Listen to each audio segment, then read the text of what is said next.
Keseluruhan lahan aktual didominasi oleh NEH dengan luas 7.265,14 hektar atau 37,23% dari total luas area studi. Faktor pembatas dominan adalah pH, KTK, dan kelerengan lahan.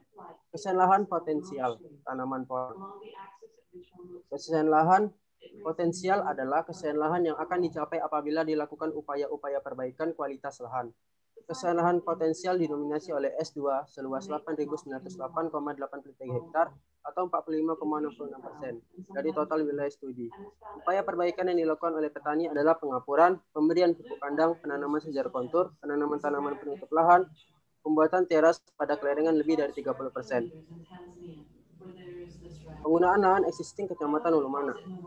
Lahan existing Kecamatan Ulumana memiliki 5 kelas penggunaan lahan, yaitu lahan terbuka, semak, sawah, perkebunan, dan kebun campuran, yang memiliki potensi untuk dikembangkannya tanaman porang seluas 13.590,18 hektar atau 69,65%.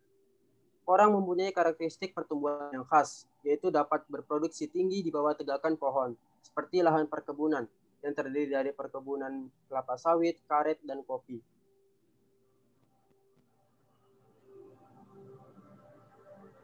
Analisis kelayakan finansial usaha tani porang.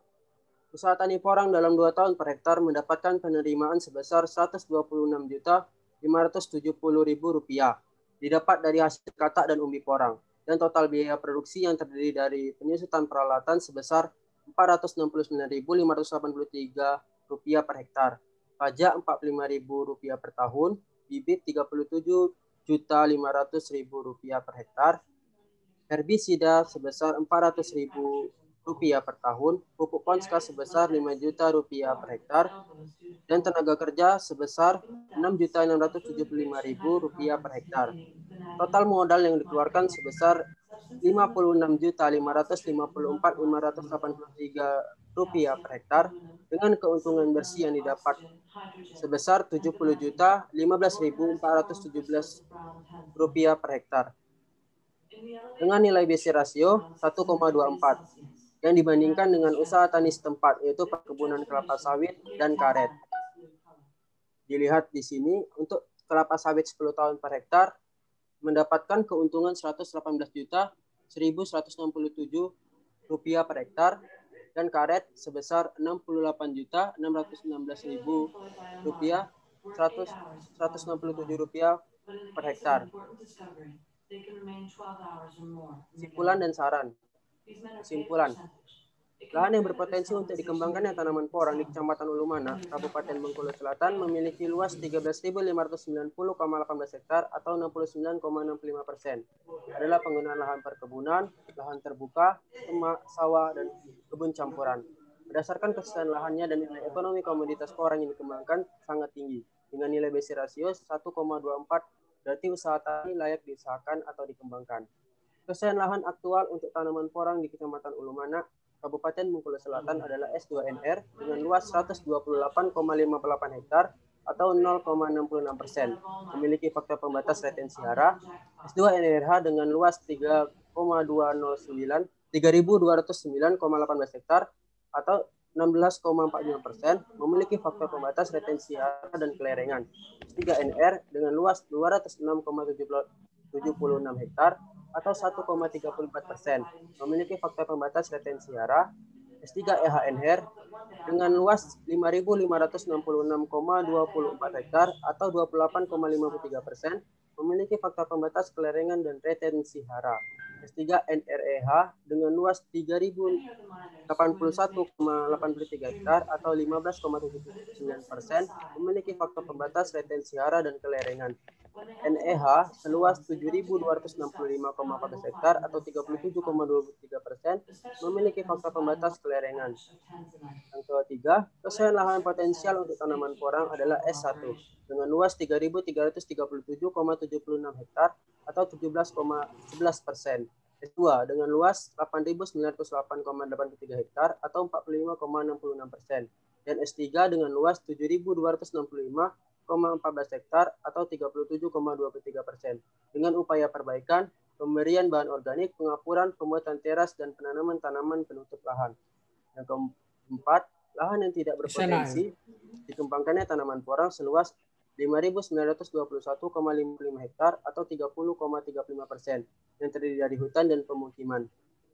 Saran, penelitian ini menggunakan data dengan tingkat akurasi menengah, sehingga tingkat akurasinya sedang. Oleh karena itu, penelitian ini disarankan menggunakan data spasial terbaru dengan skala besar untuk mendukung hasil yang maksimal. Sehingga perlu adanya pengembangan tanaman porang di Kecamatan Ulumana untuk memberikan contoh kepada para petani agar dapat dibudidayakan. Sekian presentasi dari saya. Lebih dan kurang saya mohon maaf. Wassalamualaikum warahmatullahi wabarakatuh. Terima kasih. Waalaikumsalam warahmatullahi wabarakatuh. Waalaikumsalam warahmatullahi wabarakatuh. Baik, Fahri. Sebelum saya sampaikan ke Bapak-Bapak untuk memberikan komentar ya, ada satu hal mungkin yang perlu dan harus Anda jelaskan dulu. Semula tadi saya berharap Anda menjelaskan latar belakang meskipun hanya singkat itu jelas gitu loh. Tapi yang kita dapatkan tadi kok kelihatannya ketika Anda mau mengapa tanaman porang adalah tanaman semak belukar gitu yang jadi tidak menjawab mengapa sesungguhnya Anda tertarik untuk meneliti tanaman porang gitu. Nah, sebelum pertanyaan-pertanyaan yang lain disampaikan, mungkin tolong ini Anda jawab dengan jelas-jelasnya. Mengapa Anda tertarik penelitian ini menggunakan tanaman porang sebagai tanaman yang akan Anda teliti? Dan yang kedua adalah mengapa di kecamatan itu yang Anda pakai sebagai tempat pengembangan? Oke ya, Bari. Jadi tolong dua itu dijawab secara baik sehingga kita bisa membayangkan latar belakang apa yang Anda pakai untuk pengembangan tanaman porang di kecamatan itu. Silakan, Fahri. Baik, Pak. Mengapa saya memilih tanaman porang? Itu karena tanaman porang memiliki nilai ekonomi yang tinggi. Terdapat di rumusan masalah yang sudah saya buat. Tanaman porang memiliki nilai ekonomi yang tinggi karena pemasok ekspor terbesar di luar negeri, Pak. Dan mengapa saya memilih di Kecamatan Ulumana? Karena di Kecamatan Ulumana memiliki potensi lahan yang sangat bagus untuk dikembangkannya tanaman porang. Untuk berupa lahan perkebunan yang sangat luas seperti perkebunan kelapa sawit, karet, dan kopi. Mungkin itu saja yang bisa saya jawab, Pak. Oke, selain itu Anda nggak pernah mempertimbangkan sedikit pun tentang bahwa tanaman porang ini adalah tanaman yang adaptasinya memang tinggi untuk daerah-daerah di Sumatera. Pernah nggak berpikir seperti itu? Pernah, Pak. Karena waktu kemarin saya survei lapangan di daerah situ, Pak, terdapat tanaman yang sejenisnya berupa tanaman suwek, Pak, di kawasan hutan. Jadi kemungkinan untuk tanaman porang bisa dikembangkan di Kecamatan Ulumana, Pak. Oke, jadi ada persoalan masalah ekonomi yang Anda tertarik tadi ya. Dan yang kedua adalah masalah karakteristik lahan yang mungkin mendukung di situ. Oke. Untuk selanjutnya mungkin saya sampaikan ke Pak Faiz atau Pak Edi, silakan. Beliau berdua, salah satu. Silakan duluan. Silakan Pak Faiz dulu lah. Pak Faiz dulu. Lebih membidangi. Kalau saya pelengkapnya saja. Saya dikit aja. Saya udah baca semuanya gitu ya. Nah, saya udah baca semuanya. Di awal tadi permasalahannya adalah optimalisasi lahan, belum optimalnya lahan gitu, Hari ya? Iya, Pak. Jadi ingin mengoptimalkan gitu ya? Iya, Pak. Ingin memanfaatkan lahan. Nah, kalau ingin memanfaatkan lahan yang ada ya? Iya, Pak. Oh, prinsipnya gitu ya? Nah, ya, karena apa? Kalau saya lihat dari sisi penggunaan lahan, ini kan dari peta dan tabel itu saya lihat sebagian besar adalah perkebunan gitu ya. Iya, Pak. Terus jadi itu 49%.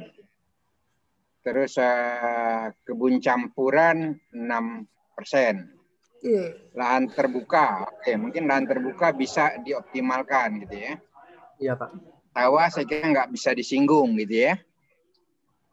Benar nggak Pak Hari? Kemarin waktu saya survei lapangan Pak, di situ ada sawah yang menganggur gitu Pak, belum adanya tanaman. Belum dimanfaatkan untuk lahan sawahnya Pak. Jadi di situ saya merekomendasikan sawah untuk sebagai lahan yang direkomendasikan Pak. Itu irigasi teknis apa enggak itu? Ya Pak. Kalau irigasi teknis nggak boleh direkomendasikan. Pemerintah marah nanti. Itu irigasi teknis atau setengah teknis atau tradisional? Irigasinya? Tradisional Pak. Oke. Irigasinya tradisional. Tapi itu setelantar apa kira-kira? Apa dia misalnya sekali setahun